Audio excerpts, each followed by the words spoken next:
Quer entender um pouco mais sobre como funciona o nosso mundo através da análise do discurso? Curso do Colunas Tortas, ministrado por mim, oferecido pelo Colunas Tortas. Como entender a análise do discurso de Michel Foucault. Link no comentário fixado e também na descrição do vídeo. Bora nessa. Minha gente, a ex-namorada do Calvo do Campari deu uma entrevista num podcast. Ela falou muito sobre toda essa situação com o Calvo do Campari. Eu gostaria de trazer para a gente dar uma olhada sobre esse assunto. O nome dela é Laís Gamarra e ao explicar um pouco sobre como conhecer o Calvo do Campari, há um momento dessa entrevista que eu gostaria de trazer e logo em seguida eu vou tecer meus comentários, tá bom? Primeiro vamos dar uma olhada no que ela disse. Muito fragilizada, né, não estava me abrindo. Eu estava começando, na verdade, né, voltando a sair, e o relacionamento pra mim era uma coisa muito, né, eu precisava me sentir confiante, né, pra ter um relacionamento de novo depois de tudo que aconteceu.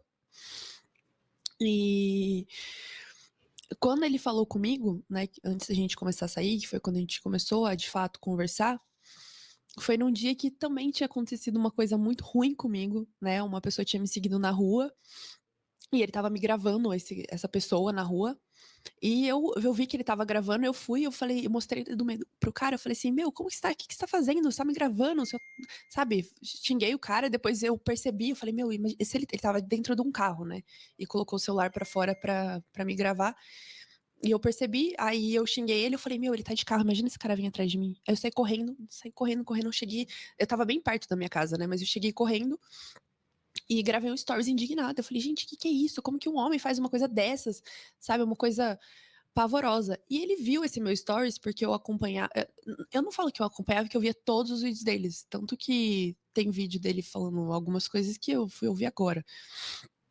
Eh, e ele viu esse meu stories, né, e ele falou: "Nossa, como tem cara que tem coragem de fazer isso, tem homem que é muito ruim, tem homem que é muito idiota, muito", sabe, Então menosprezou o cara. ele que entrou em contato com você. Nesse momento sim, que ele respondeu meu stories desse episódio, e eu falei assim: "Nossa, né, apesar dele aparentar ser uma pessoa", né, apesar de eu não acompanhar tudo, né, por exemplo, aquele vídeo dele falando das mulheres são todas vagabundas, então ele também não chegou pra mim e falou assim: "Nossa, eu acho que você é uma vagabunda, me prove que você", ele não me falou isso. Ele veio numa tentativa, assim, de me proteger. Nossa, não, e eu lembro muito claramente que ele ainda falou assim: "Não, não que justifique, mas eu até fui ver a roupa que você estava, e você estava com uma roupa decente, mas mesmo se você não tivesse". Então ele me deu a entender naquele momento que mesmo se eu fosse uma pessoa que ia pra academia de shortinhos e topinho, ele deu a entender que ele me protegeria mesmo naquele outro contexto, né. Mas ele falou: "Não, mas você estava com uma roupa super decente". Aí eu falei: "É, pra você ver, né". A partir daí a gente começou a conversar, e ele aparentava ser muito carinhoso, né, ele sempre me mandava mensagem de bom dia linda, bom dia gata". Eh, e ele tinha uma coisa que ele frisava muito, e não só comigo, depois eu percebi que era um padrão dele.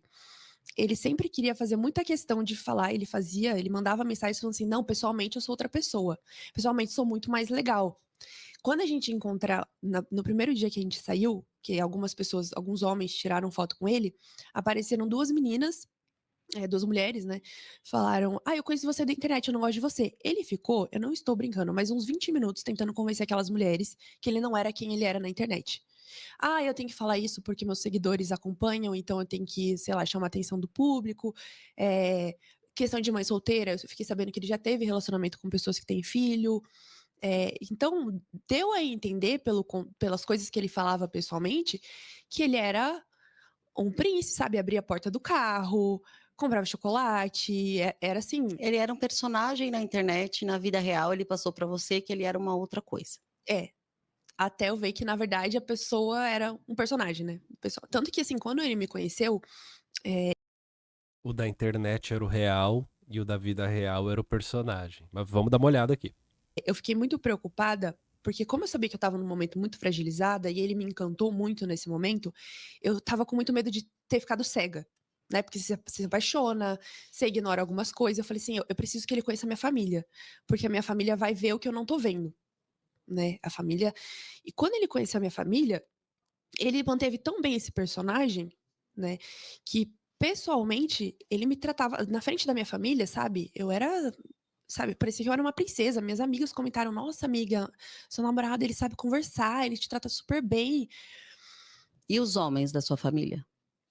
Eles, o cara é gente boa, mas depois, né, que aconteceu tudo, eles vieram e falaram assim: "Ah, Laís, tinha algumas coisas que eu estava percebendo nele".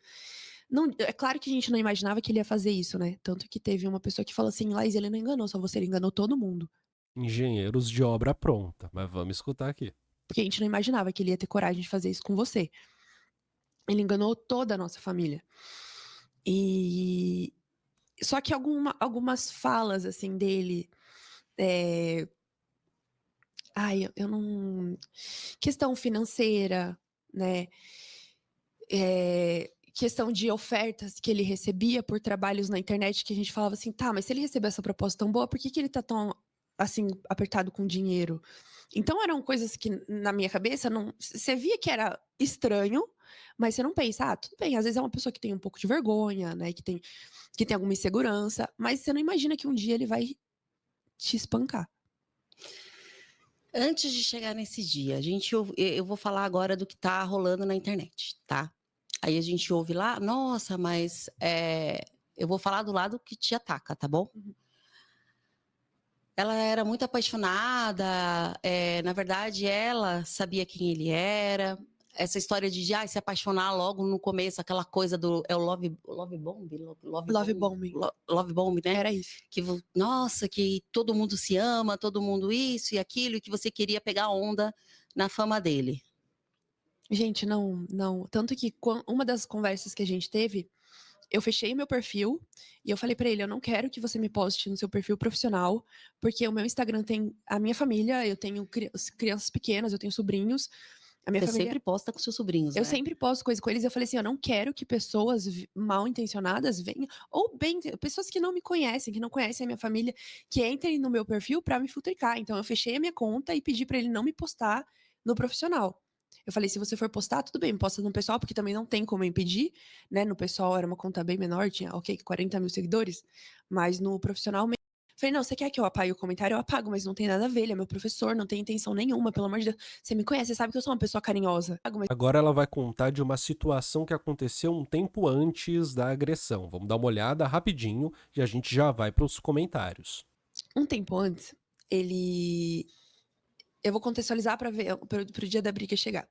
Ele tinha visto um comentário de um professor meu muito querido, que nunca faltou respeito, uma pessoa super profissional. Viu um comentário desse professor na minha foto. Nesse dia ele surtou. Surtou, quem que é esse cara? Porque mulher minha não faz isso, que eu não admito, porque eu respondi o comentário com obrigada e um emoji assim de coração. Mulher minha não faz isso. Falei: não, você quer que eu apague o comentário? Eu apago, mas não tem nada a ver, ele é meu professor, não tem intenção nenhuma, pelo amor de Deus. Você me conhece, você sabe que eu sou uma pessoa carinhosa.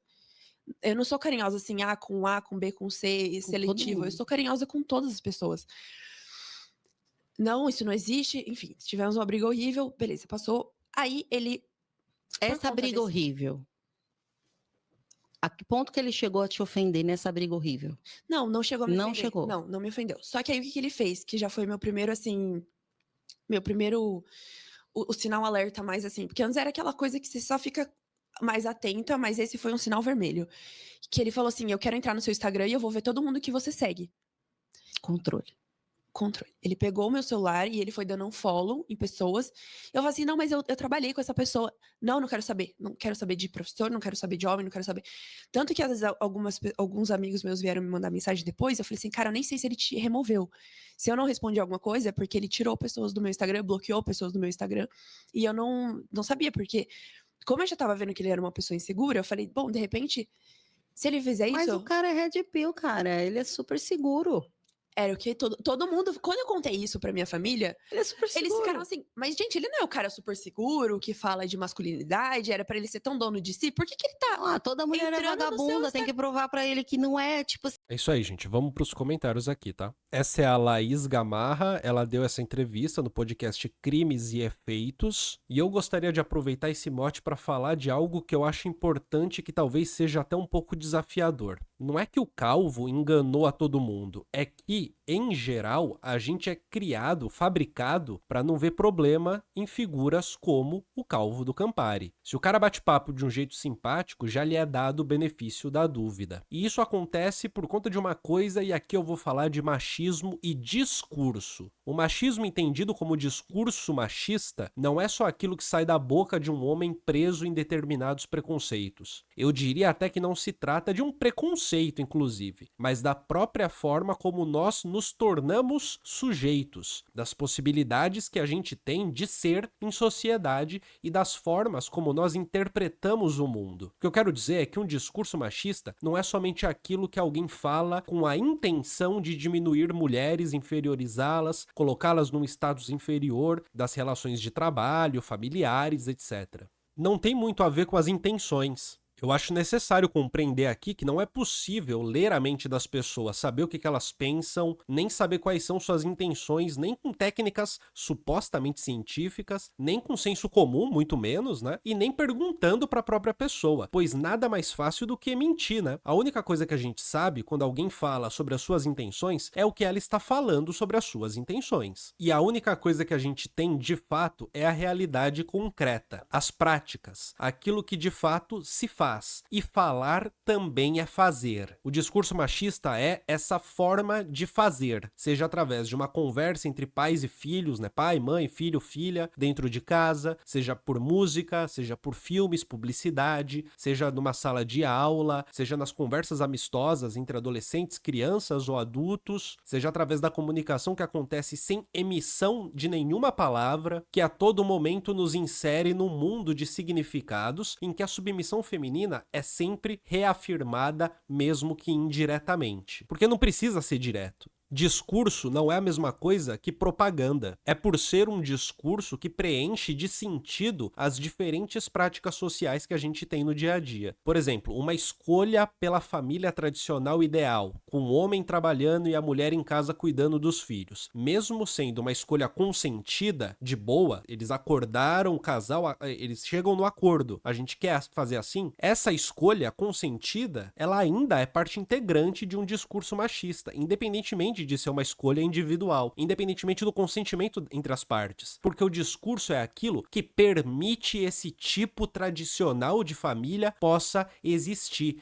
e que tem uma dinâmica em que o homem tem uma vida pública, acumula dinheiro, traz dinheiro para casa, enquanto a mulher fica com os papéis de serviço no interior da casa com trabalho doméstico. Não tem a ver com a satisfação dos indivíduos frente a isso. Não é daquele jeito que é assim, ó, se eu tô feliz desse jeito, então não é um discurso machista. Não é sobre isso, mas a própria felicidade em estar nessa situação é algo que seria inimaginável de repente, em certos momentos, em certas sociedades, você ter um indivíduo dentro de casa cuidando do filho meramente. O próprio trabalho doméstico, mesmo sendo trabalho, não é percebido dessa maneira, mesmo que a pessoa que tá lá trabalhando assim o perceba. Ele ainda não é percebido socialmente como tal. O discurso machista não é uma opinião machista sobre o mundo, mas é o próprio preenchimento desse mundo com as significações que o traduzem em um lugar em que, hierarquicamente, a posição masculina vai ser favorecida. Então, percebe? Discurso machista não é a opinião que a gente tem sobre o mundo, mas são essas bases que nos permitem ter opiniões sobre o mundo, que são, por sua vez, opiniões em que, sem perceber, porque não passa pela consciência, tudo se passa como se de fato o mundo pertencesse, a vida pública, por sua vez, pertencesse aos homens. Enquanto discurso, o discurso machista é aquilo que nos torna sujeitos também, sujeitos do discurso. E o que é ser um sujeito do discurso? É transitar entre os diferentes enunciados que existem num determinado discurso. É participar das diferentes formas de significação do mundo que esse discurso prevê. Por isso é tão difícil de destruí-lo. Por isso não basta conscientização. Por isso não basta ter uma opinião boa do mundo. Por isso não basta ser do bem. O discurso machista não tem um proprietário que você vai lá, destrói o proprietário e salva a humanidade do machismo. Porque ele circula entre nós, todos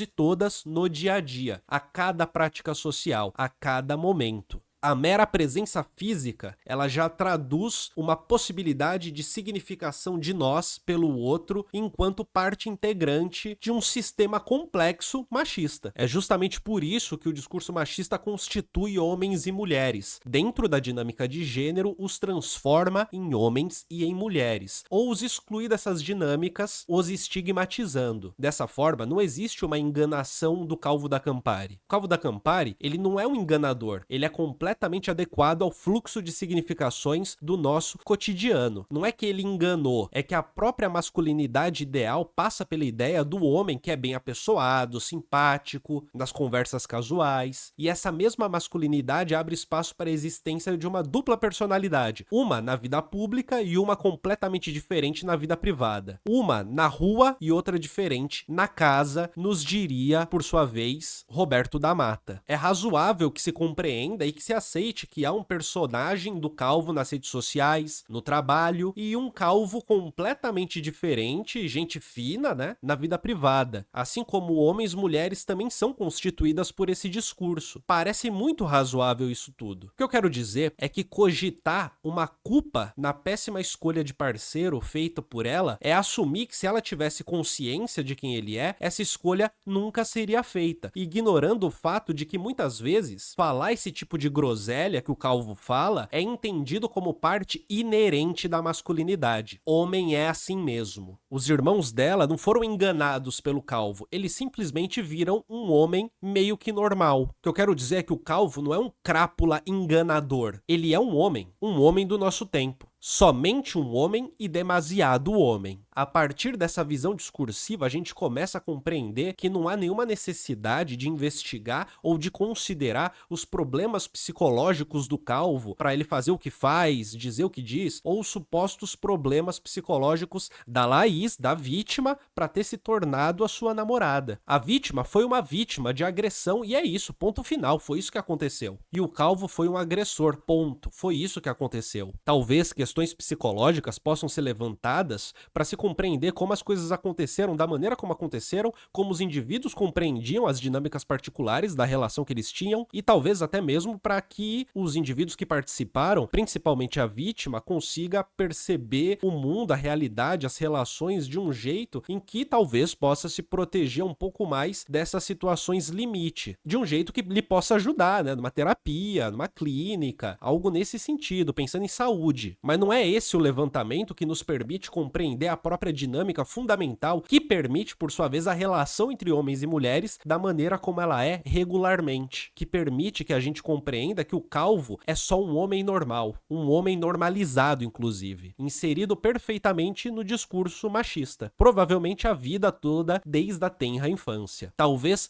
longe de uma masculinidade ideal, mas em busca dela. E talvez essa compreensão discursiva seja interessante, inclusive, para que vítimas de agressão não se culpabilizem por não ter observado corretamente os sinais, por não ter tido capacidade, de repente, de observar esses supostos sinais, na medida em que o sinal só pode ser observado quando ele de fato é entendido como sinal, e não como inerente da masculinidade, como parte integrante de qualquer masculinidade, por exemplo. O que eu quero dizer é que, às vezes, os sinais só são percebidos quando você meio que tá atrás daquilo que não é um homem de verdade. Entende o que eu quero dizer? E isso, a vítima não tem culpa disso. A vítima é parte dessa dinâmica, dessa socialização complexa que existe através do discurso machista. Talvez uma abordagem discursiva sirva também para que a gente compreenda que uma pessoa que é bem educada, tem etiqueta, né, isso não é sinal de ausência de machismo, né? E que, ao mesmo tempo, a grosseria não necessariamente é sinal da presença do machismo, porque o discurso machista tá em todo mundo, na medida em que o machismo não é resultado de um jeito de ser de um indivíduo mau caráter, mas de um discurso que abarca os diferentes jeitos de ser que existem numa sociedade machista. E claro, nada que eu falei no vídeo se refere a uma vida individual, a uma tomada de consciência, a uma mudança espiritual que você deve ter, sabe? Uma mudança ética que você deveria ter também. Não é que essas coisas não sejam importantes, não é que não é importante uma tomada de consciência, uma mudança individual, ética, por aí vai. Mas a mudança de um discurso é uma mudança histórica. Não se trata daquilo que nós falamos para nós mesmos, para nos sentirmos confortáveis com a vida, mas de como as coisas são para além das justificativas que nós damos para nós mesmos. Ou seja, se trata da base que dá possibilidade da gente significar o mundo de tal maneira que a gente se sinta confortável e adequado nele. E talvez as justificativas que nós damos para nós mesmos estejam justamente no interior desse mesmo discurso machista. Minha gente, para fazer o roteiro desse vídeo eu utilizei como base, como eu disse, a análise do discurso do Michel Foucault, que eu considero muito relevante para compreender essas situações, para compreender o mundo que nos cerca e para compreender que determinadas coisas não são fenômenos individuais, mas são fenômenos sociais, discursivos. Eu tenho um curso chamado Como Entender a Análise do Discurso de Michel Foucault, que eu vou deixar o link na descrição do vídeo e no comentário fixado. Trata-se de um curso com objetivo didático, introdutório,